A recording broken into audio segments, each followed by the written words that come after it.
الله مونږ ته د خپلې خوشحالۍ خبرې ښودي چې دا ووایه زه پې خوشحالېږم، دا ووایه زه به خوشحاله شم، دا ووایه زه به خوشحاله شم. نو په دې دوه څیزونو الله خوشحالېږي. یو د الله تسبیح سبحان الله چې پکې راځي. مقصد یې څه دی؟ سبحان الله، چې موږ د دې خبرې عقیده لرو، د دې خبرې اقرار کوو چې الله ته د هر عیب نه پاک.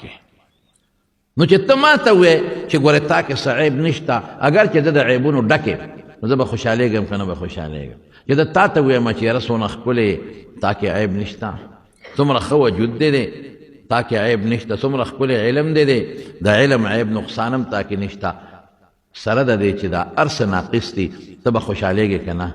نو چې زه الله ته ویم چې یا الله تا کې څه عیب نشته، الله زه وده کېږم خوب ته محتاج یم، تا له خوب نه راځي، ته خوب ته محتاجه نه. الله زه ستړی کېږم خدای په تا ستړی نه راځي. الله ما له مرګ راځي، تا له مرګ نه راځي. الله زه بیمارېږم تا له مرض نه راځي. الله زه بل ته چغې وم ته چاته چغې هېڅ ضرورت دې نشته، نه چاته چغې وې.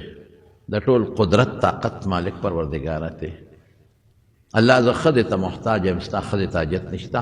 الله زه بچو ته محتاج یم، ستا بچو ته حاجت نشته. که زما خپل بچی نه نو پردې بچې غېږ کې ونیسم پالمې، ستا دې ته حاجت نشته. زه پلار ته محتاج یم، ستا پلار هم نشته، ستا نیکه هم نشته، ستا بره نسب هم نشته، ستا سخر خواښ هم الله نشته. خدای تا کې هېڅ احتیاج نشته، مخلوق ټول تا ته محتاج دی. رښتیا ووایه په دې یو سبحان الله کې دا ټولې خبرې پرتې دي.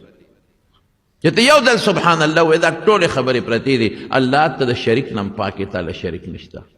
ستا شان چې څومره اوچت دی شریک نشته. ستا صفات چې کوم دی هغې کې هم تا له شریک نشته. ستا په شان علم د بل چا نشته، ستا غوندې طاقت الله د بل چا نشته. ته چې کوم کارونه کې بې عیبه کارونه دي.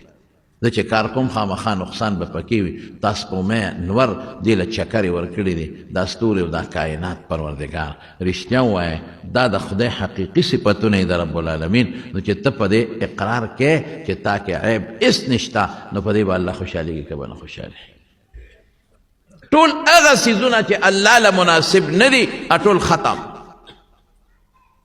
او بیا بحمده مقصد څه دی؟ چې څومره ښکلي صفتونه دي الله دا ستا دي، تر دې مستحق دی.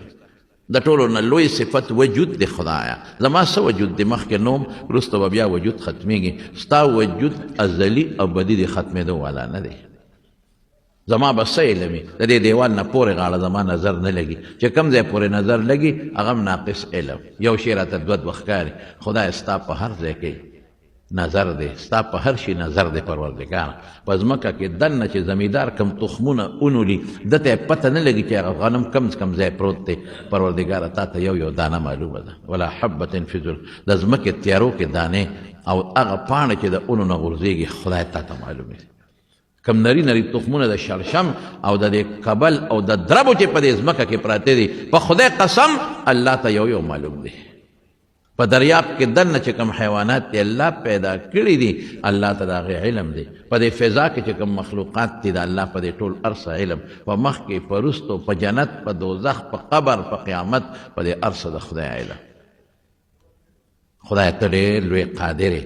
الحمدلله کې دا ټول لرل. ستا په شان قدرت طاقت ته بل چا نشته. زه به دنه څپېړه وباسم دی به مخکې چې زما لاس په ونیسي ما به راونیسي. خدای تاسو رانیوي نه شي. زمونږ دا سټوکي ستا په لاس کې دي پروردګار. که مو کینې او که مو پاسې، که مو سملې او که مو روغې، که مو وجنې که ژوند راکې، که زوی چاله ورکې که لور ورکې، که ډېرې ورکې که ډېر زامن ورکې، که څوک شنډ پیدا کړې، دا هر څه ستا په لاس کې دي.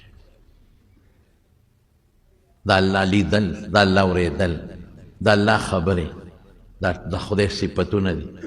ژوند ورکول، مرګ ورکول، عزت ورکول، ذلت ورکول، دا ټول کائنات چلول. کل یوم هو فی شأن، دا ټول سیسټم روانول، د دې ټول هر څه قایمونکی ذات الله دی.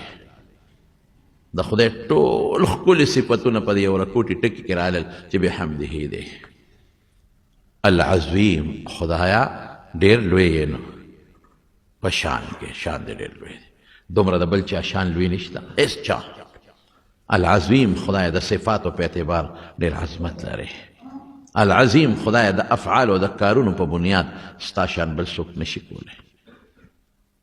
طالبان وی توحید ذاتی صفتی فعلی دواړه راغله درې واړه شرک په صفاتو کې په ذات کې او په افعالو کې ټول ختم شرک باندې الله ډېر خفه کېږي په دې دوه ټکو کې د خدای ټول صفتونه رالل په دې دوه ټکو کې د خدای ټول عظمتونه رالل په دې دوه ټکو کې د خدای ټوله لویي راله په دې دوه ټکو کې د خدای ډېره بړایي راله په دې دوه ټکو کې د الله هغه عظمت راغی چې د هېچا نشته په دې دوه ټکو کې تا دا اقرار وکړه چې خدای د هر قسم عیب نه پاکې موږ د عیبونو مجسمې یو په تا کې نشته رښتیا ووایه په دې دوه ټکو کې دا ټولې خبرې رالې نو چې دا ته ووایې نو الله به خوشحالېږي که نه به خوشحالېږي نو ځکه حضور پاک فرمایي دوه خبرې دغه دوه ټکي دي الله ته خوښې دي د الله خپل صفت خوښ دی زما نه دی خوښ زما خپل صفت خوښ دی سره د دې چې زما دا صفتونه دا زوال لري